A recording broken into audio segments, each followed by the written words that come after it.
स्वागत। आज हम पूरी उड़ीसा के उस मशहूर जगन्नाथ रथ यात्रा के गहराइयों में उतर रहे हैं। वो यात्रा जो हर साल लाखों लोगों को अपनी ओर खींचती है। जी बिल्कुल। हमारे पास जो स्रोत सामग्री है वो इसके इतिहास, मान्यताओं और हाँ, आज के दौर में इसकी अहमियत पर कई दिलचस्प बातें बताती हैं। बिल्कुल। और ये सिर्फ एक धार्मिक जुलूस से कहीं ज्यादा है। ये असल में ईश्वर और भक्त के बीच के एक बहुत ही कह सकते हैं अनोखे रिश्ते की कहानी है।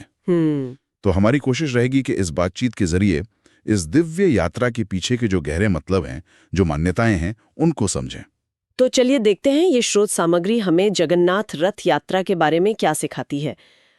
शुरुआत करते हैं सबसे पहले भगवान जगन्नाथ कौन है। हाँ।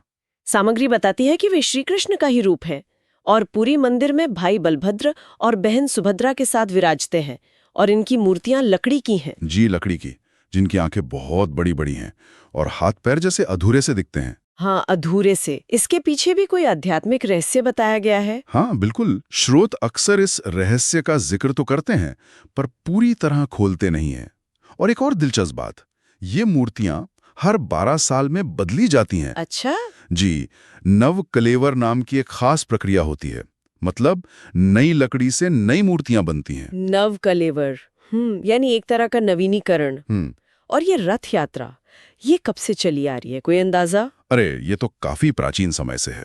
स्कंद पुराण, ब्रह्म पुराण जैसे पुराने ग्रंथों में भी इसका जिक्र मिलता है। अच्छा। हाँ, जो दिखाता है कि ये परंपरा कितनी गहरी जड़ें रखती है। और इसका असल मकसद मतलब ये है कि भगवान खुद मंदिर से बाहर आकर नगर में घूमते हैं आषाढ़ महीने की शुक्ल द्वितीया को, ताकि सब दर्शन कर सके। बिल्कुल, ताकि हर कोई बिना किसी भेदभाव के उनके दर्शन कर सकें। ये समावेशिता। हाँ। समावेशिता इस यात्रा का एक बहुत अहम पहलू है। ये बात तो कमाल की है। मतलब भगवान खुद चलकर भक्तों के बीच आते हैं। अच्छा, और रथों के बारे में भी सुना है, कुछ खास है? स्रोत बताते हैं कि 3 विशाल रथ होते हैं। बिल्कुल, 3 रथ। भगवान जगन्नाथ का रथ है नंदी घोष, जिसके 16 पहिए होते हैं। 16 पहिए। हाँ। फिर भाई बलभद्र का तालध्वज, उसमें 14 पहिए होते हैं। और बहन सुभद्रा का दर्पदल, जिसमें 12 पहिए होते हैं। 16, 14, 12। हर रथ का अपना रंग, अपनी पहचान भी होती होगी। जी बिल्कुल। अलग रंग, अलग ऊंचाई, अलग सजावट। लेकिन सबसे फैसिनेटिंग बात क्या है पता है? क्या? मान्यताओं के अनुसार ये रथ तब तक 1 इंच नहीं हिलते जब तक भक्तों में सच्ची श्रद्धा हो और उन्हें खींचने की तीव्र इच्छा ना हो। सच में? मतलब सिर्फ ताकत का खेल नहीं है? नहीं नहीं, ये महज शारीरिक बल का काम नहीं है। इसे एक गहरा आध्यात्मिक अनुभव माना जाता है।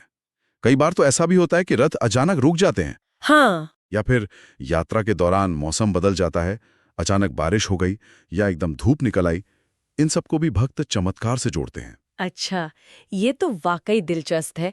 ये दिखाता है कि आस्था में कितनी ताकत मानी जाती है। बिल्कुल। तो ये यात्रा मुख्य मंदिर से शुरू होकर जाती कहाँ तक है?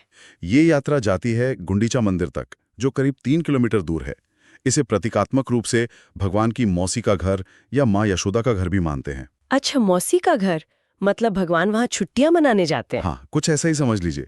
एक तरह से भगवान वहाँ 9 दिनों तक रुकते हैं। 9 दिन? जी, 9 दिन विश्राम करते हैं और फिर बहुड़ा यात्रा यानी वापसी की यात्रा करके मुख्य मंदिर लौटते हैं। कहते हैं कि उन 9 दिनों में पूरी शहर की जो आध्यात्मिक ऊर्जा होती है वो एकदम अलग होती है। पूरा माहौल भक्ति और उत्सव में डूबा रहता है। महसूस किया जा सकता है। और अब तो ये सिर्फ पुरी तक सीमित नहीं है ना?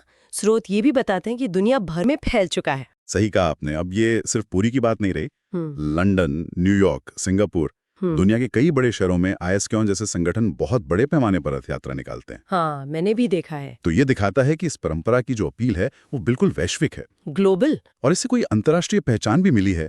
यूनेस्को वगैरह का जिक्र था। हाँ, ये बहुत महत्वपूर्ण बात है।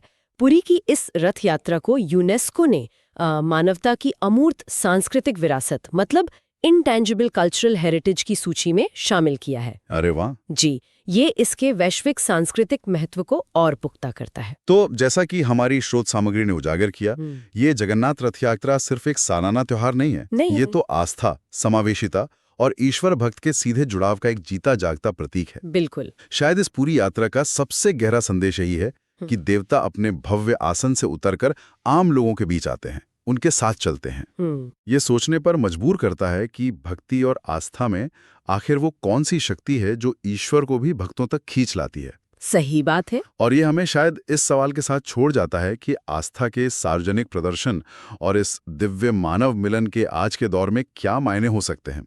इस पर सोचने के लिए एक विचार।